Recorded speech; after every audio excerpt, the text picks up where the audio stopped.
Hey, my good people, what's going on? Thank you for tuning into my channel. I'm Jamie Alexander, and I want to share a little something with you guys. If you're not subscribed, please subscribe. If you like my content, I would love that. Share with a friend.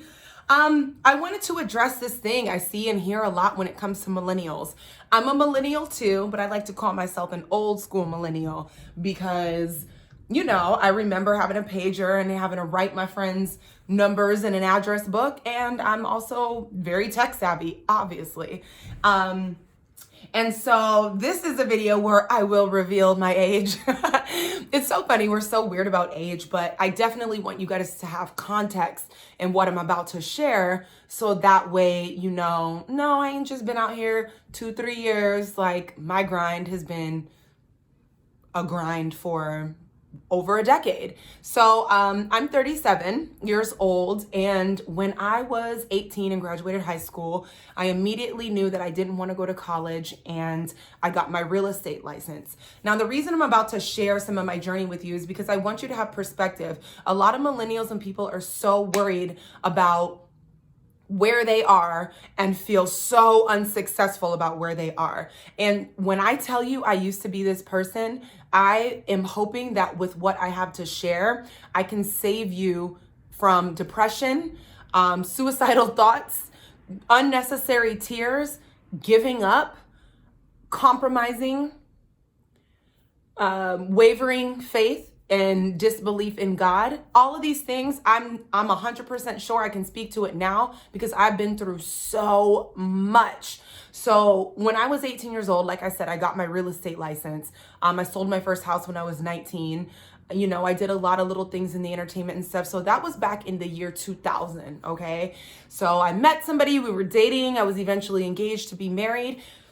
I was doing so well in my 20s. I was a funding manager. I ended up selling homes. I would do the loans on those homes. I really felt like I had a knack when it came to the mortgage industry and doing loans and things like that. So I was making great money at a very young age. I'm talking about, at bare minimum, $80,000 a year, and I'm in my early 20s. So I'm in the space where I'm thinking like, I deserve it. I'm doing good. I'm doing the hard work. I know what I'm doing. I really did work hard and had to learn and all this stuff.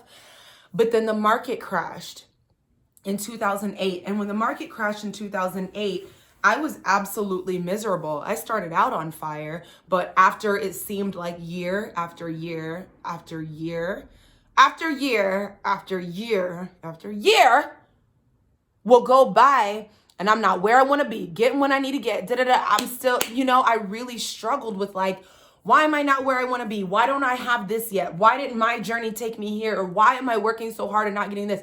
Y'all, I used to be depressed after a while. I would work my ass off, and, not after seeing certain results after a certain amount of time, I took it personally.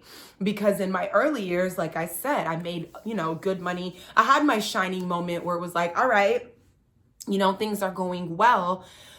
But that fall in 2008, I went from having my own everything, the house, the dog, the man, the car, the easy bills, like I was doing it all, to literally sleeping on a blow up mattress in my parents' apartment in the living room. Nobody wants to do that heading towards their 30s. I think that was when I was about 26. So about 25 or 26. And, so I kind of fell and had to get back on my feet again, which I was able to do. I was doing odd jobs. I'm very talented. You find things here and there to do. Nothing was paying buku bucks or bread and butter. I really struggled with jobs I hated so much I would cry daily because I knew I wasn't being fulfilled. But that crash in 2008, even though it was so ugly and painful, and still at times I have moments where I'm like, how am I not here yet? How? You know what I mean? That's my human mind. That's not the mind of God. And if you believe in God, his ways are not our ways. His thoughts are not our thoughts.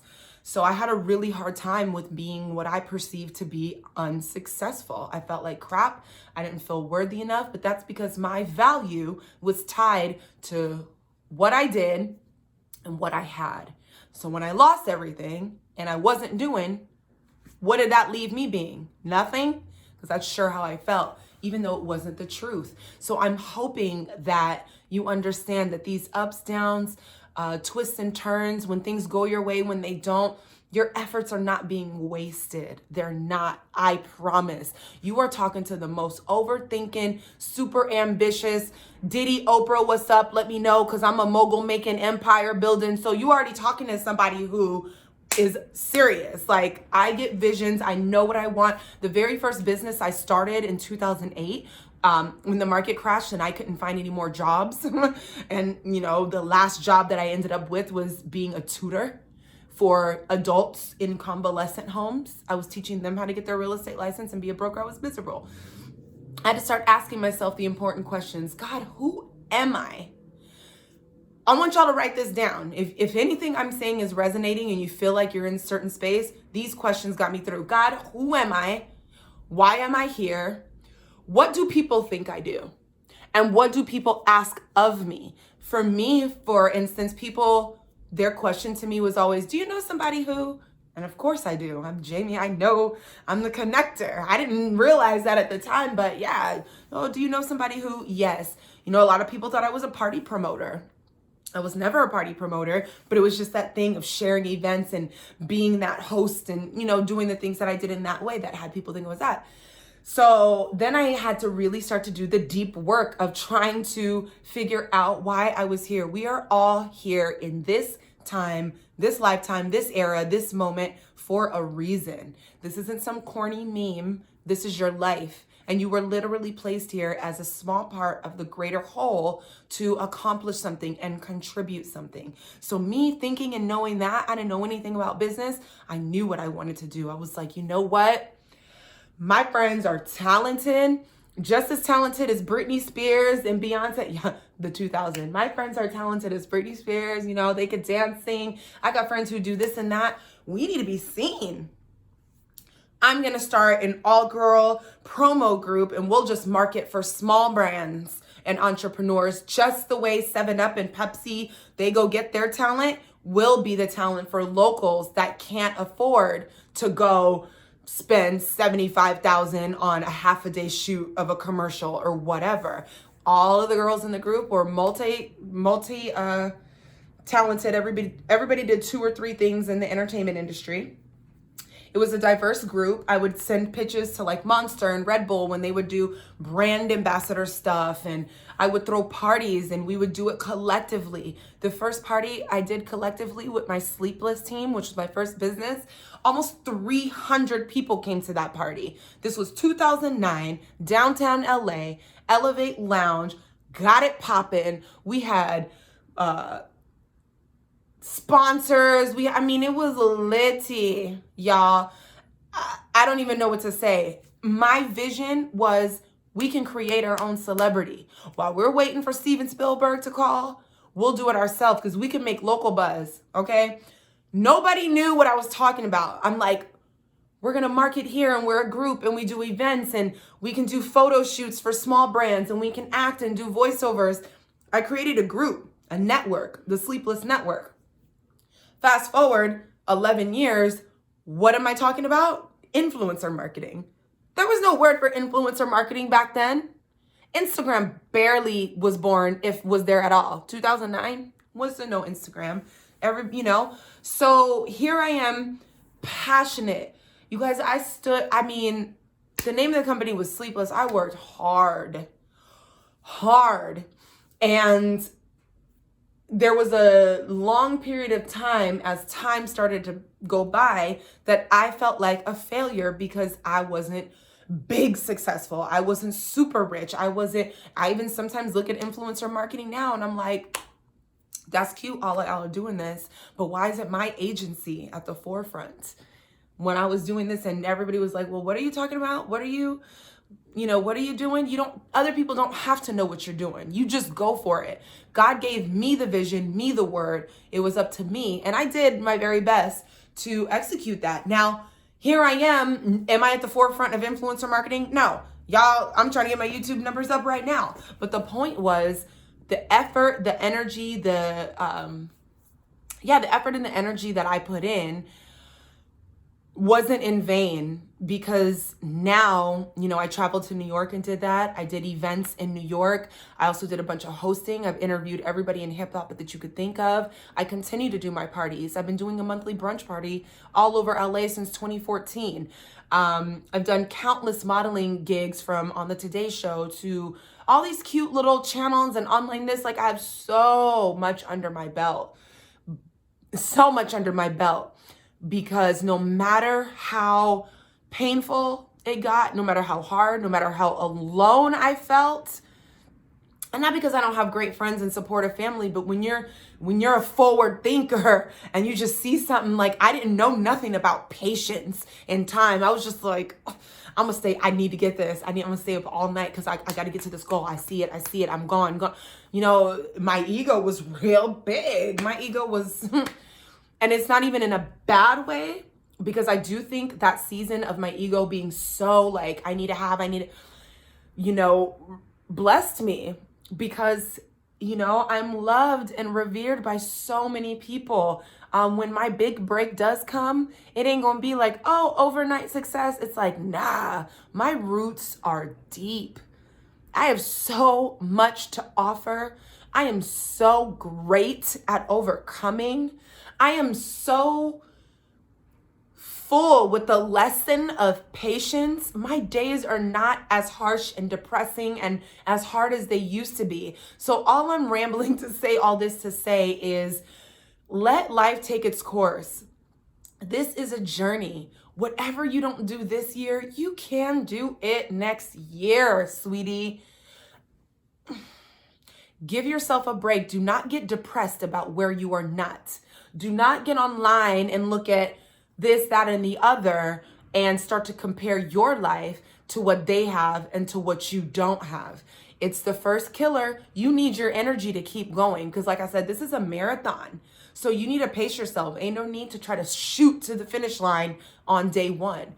You're going to end up sad, depressed, your knees scraped up, tired, because that's just not how it goes. Have fun. Be open to the journey. I used to get annoyed hearing lessons like this because I just wanted what I wanted.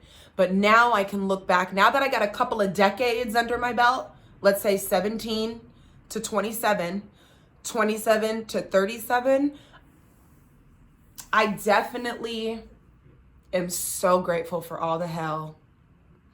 I hated that hell too. I still get into things and I'm like, oh my God, am I still learning lessons? But just know that we all go through it. I've been suicidal. I've been to the point, now I know God, and I'm hoping you have some anchor or some friends to where you wouldn't actually do it. But I remember having the thoughts like, I don't want to be here. If this is what it is, I don't want this. This ain't what I'm working for. This ain't what I asked for. I don't want this. You know what I mean? Like, oh, if it's going to keep being this, then just take me now. I can't keep, But a lot of that is more self-inflicted than we understand. So let patience do its test on you, because having it is what is going to get you to that big, big thing. So keep dreaming big. Keep working hard. Keep moving forward. And rest too. Rest is productive. Don't have what I'm saying. Don't let the words work hard have you think you're not supposed to rest. Rest is extremely productive. You can get more done in a day or a couple of days or a little weeks rest sometimes, and then instead of grinding your tail off for a whole month. You know why? Because when you have the space to think, and God, this is throwing me off. There you go. Shut up. No, it's fine. So when you have the space to think and not feel so pressed by daily tasks and deadlines, you're giving the part of you, the most important part of you, a chance to emerge. Imagine your inner self being like this cute little quiet, intimidated thing. If you start screaming at it, it's gonna just, oh, okay. But if you give it rest, give it space, you get quiet, it pokes its little head out. And it's like, well, you could do this. And what about this? And what about this? Okay, I'm done. And then now you got like, oh, snap, a whole plan from those little whispers that came from you. If God is the creator and we are made in his image. We're creators too. I always preach this. I'm never going to be here again. Was never here before. Neither will you. So we might as well squeeze out all the ideas, squeeze out all of the creativity. Don't cut yourself short. Don't cut us short by giving up too early because you feel like you're not where you want to be yet. Especially you 20-somethings. Y'all just getting started. I'm just getting started and I'm 37. Sweetie, you ain't seen nothing yet. And the confidence you get when you know you put in the work, you know what you know. Nobody can take my experiences from me.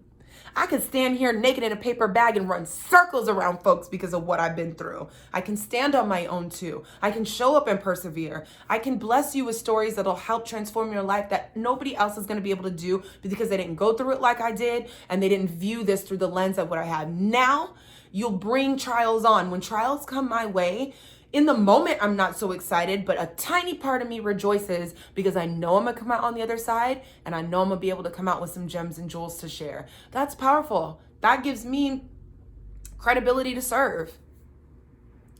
But if I just sat here or I gave up or all of these other things, or if I took my life, or if I was just so depressed that I couldn't perform, what would I have to offer? I want to be able to contribute. I want to serve. I want to give. I want my life to have meaning. I want to continue to explore and evolve and see why God put me here in the first place for such a time as this. And that's what we're all supposed to do. So just be purpose driven. I just wanted to let you guys know you're not behind.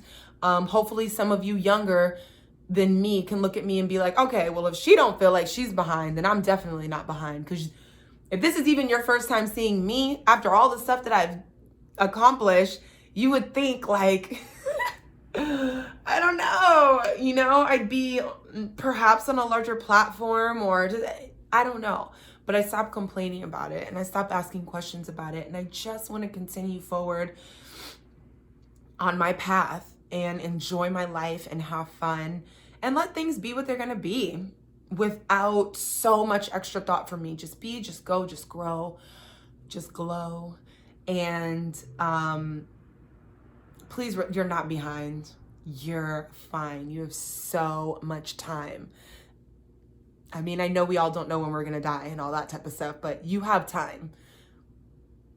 That I didn't understand that. In my early 20s and then in my 20s, I did not understand how much time I had. And not on an ignorant level where, like I said, I was just lazing around, but I thought that my success was going to literally be overnight.